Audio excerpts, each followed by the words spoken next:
Doctor Shailesh Kharkwal जी Singapore से। राधे राधे महाराज। राधा वल्लभ श्री हरिवंश महाराज जी, आपके चरणों में कोटि कोटि प्रणाम।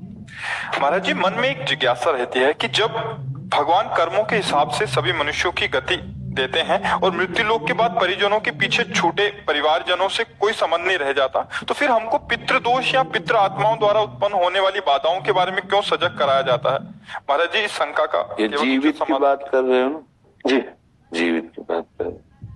ये हमारी भावना की शुद्धि के लिए है। अब हम जैसे हमारे पिता पधार गए और उनकी हम संपत्ति का उपभोग करते, उन्होंने हमारा पालन पोषण किया, उनका हमसे संबंध नहीं, लेकिन हम तो जीवित होकर उनका संबंध मान रहे ना। अब हम जब उनको सुकृत दान करेंगे, भजन का, दान पुण्य का, पिंड का, तो जिस योनि में होंगे उनको प्राप्त होगा, वो उनकी उन्नति होगी। अगर वो किसी कर्म के दंड विभाग में हैं, नरक आदि में, आप यहाँ भजन कर, उनका उत्थान हो जाएगा, उनका मंगल हो जाएगा। वो आपका संबंध नहीं मान रहे, लेकिन आपका संबंध है, आप जीवित हैं।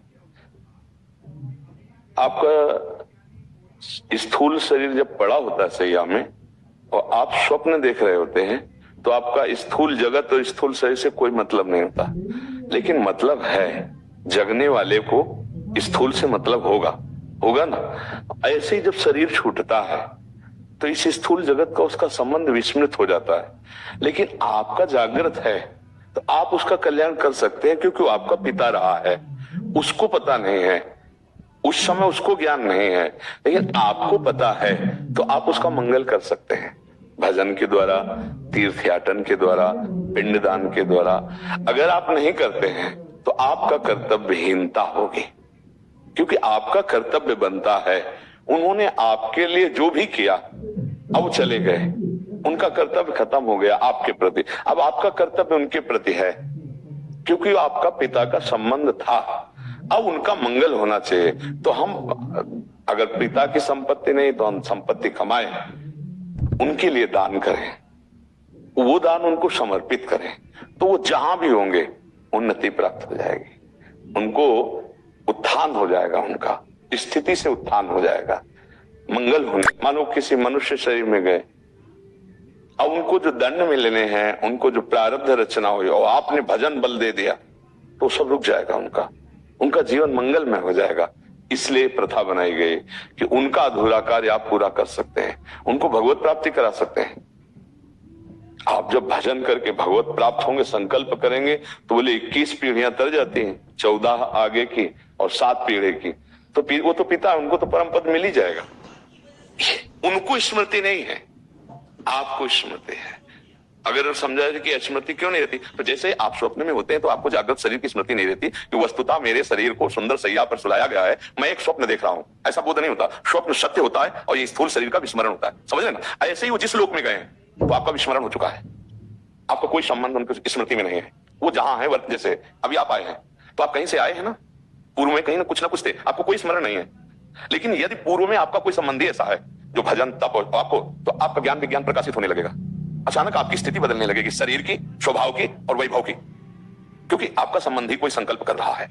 इसीलिए जब कोई भगवान का भक्त पैदा होता है तो जो पितर अन्य लोकों में होते हैं उनका परम मंगल होना निश्चित हो जाता है, तो वो कुल धन्य माना जाता है। वो धन्य होगा, सो कुल धन्य उमा सुन जगत पूज्य सुपनीत, क्योंकि सतरत सा लोकांतार्यत। अब उस कुल में पैदा हुआ, वो चाहे नरक में पितर हो चाहे स्वर्ग में हो, दोनों बंधन युक्त हैं। एक सुखास्पद है, एक दुखास्पद है, लेकिन दोनों से पतन होता है, दोनों गिरते हैं, नरक भोग कराते हैं, स्वर्ग भोग कराते हैं। लेकिन भजन बल वो उनको परमार्थ की स्थिति, परम पद प्रदान कर सकता है। अब पुत्र अपने पिता माता की क्या, पीछे की पीढ़ियों को, पितामह आदि को भी परम पद प्रदान कर सकता है। तो ये बात है, उनको हमारा संबंध खत्म हो चुका, हमारा कर्तव्य उनके संबंध का निर्वाह करना है। जैसे बहुत लोग हैं, पिता के लिए गया श्राद्ध आदि करते हैं, यज्ञ कराते हैं, भोज कराते हैं, पिता के निमित्त, वो उसको सुकृत प्राप्त होता है जाकर के। पिता के निमित्त से भागवत कराते हैं, जप करवाते हैं, कीर्तन करवाते हैं, ये सब उसको प्राप्त होता है। तो वो जीवात्मा जो पिता बन के आया था उसको पता नहीं है, पर आपके इस दान पुण्य के बल से उसके जो दंड विधान थे वो क्षमा हो जाएंगे और आगे बढ़ जाएगा। इसलिए कहा जाता है कि जहां पुत्र हुआ, परिवार में संतान हुई, चाहे बच्ची हो चाहे बच्चा हो, तो को पिता प्रसन्न होता है कि अब हमारी दुर्गति नहीं होगी। ये भजन साधन, अगर हमसे चूक हो गई तो भजन साधन के द्वारा मंगल कर देगा।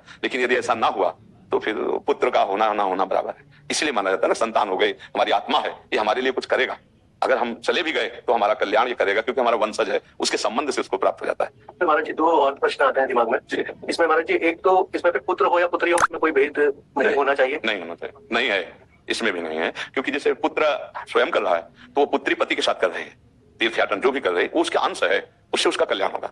उसमें ऐसा कोई खास बात नहीं कि पुत्र ही हो तब ऐसा होगा, हाँ ऐसा नहीं है, पूरी सामर्थ्य पुत्री में भी है। कितने ऐसे कुल हुए जिनको दोनों कुलों को पावन कर दिया, पिता के पक्ष को और ससुर पक्ष को, दोनों पक्षों को पावन किया। तो उसमें ऐसा शास्त्रों में कोई विशेषता ये नहीं कि पुरुष ही होना चाहिए, बल्कि बड़ा रोल है। हाँ बिल्कुल बिल्कुल बिल्कुल, इस बात में कोई संशय नहीं। और दूसरा प्रश्न महाराज जी, जैसे जीवात्मा मतलब जब आत्मा मतलब अपना स्थूल शरीर को छोड़कर चली गई तो उसके बाद नरक गति और स्वर्ग गति और फिर मृत्यु लोक में भी दोबारा आ सकती है भोगने के लिए। तो फिर अगर किसी वो दूसरे स्थूल शरीर में चले गई तो उस समय पे भी यही संबंध रहता है पितृ वाला ही, जैसे कि अगर आप बोल रहे हैं अभी बताया ना कि अगर वो किसी मनुष्य शरीर में गया है तो उसकी उन्नति होने लगेगी, उसकी बाधाओं का नाश होने लगेगा आपके संबंध से, उसको पता नहीं है।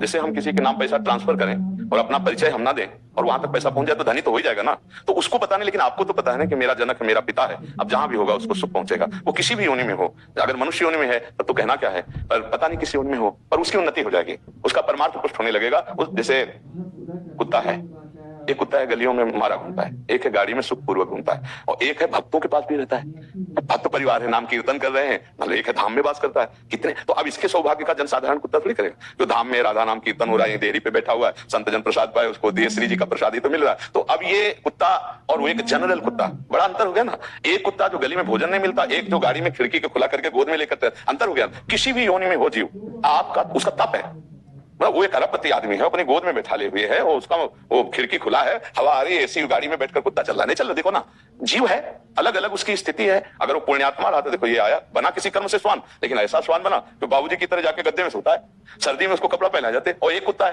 कि अगर दरवाजे में खड़ा हो जाए डंडा मारे, बेचारा को करके वो ना भोजन मिल रहा है ना, मतलब कितनी, एक कुत्ता है कीड़े मतलब कीड़े लगे हुए हैं, कष्ट पा रहा है, एक है खुशबू आ रही है उसके शरीर से, बढ़िया नहा धोआ के सब। ये अब किसी भी योनि में उसका मंगल होगा। हमें लगता है कि सबको करना चाहिए, अपने माता पिता के लिए, अपने पूर्वजों के लिए कुछ माला भजन करके, इससे सबसे बड़ा दान है। रुपया पैसा का तो दान ठीक है करे ही, लेकिन ये जरूर करे कि राधा राधा राधा 5 माला जपा, तो आज की 5 माला हम अपने पिता को देते हैं, इतना बड़ा कल्याण हो जाएगा 5 माला नाम जप करके। और अगर आप रोज 1 माला दें, पिता है तो उनका कल्याण हो जाएगा। ये गुप्त बात है आंतरिक, कि वो आपसे संबंध नहीं रखते, लेकिन आप जीवित हैं, आप उनसे संबंध रखते हैं, तो ऐसा करना चाहिए।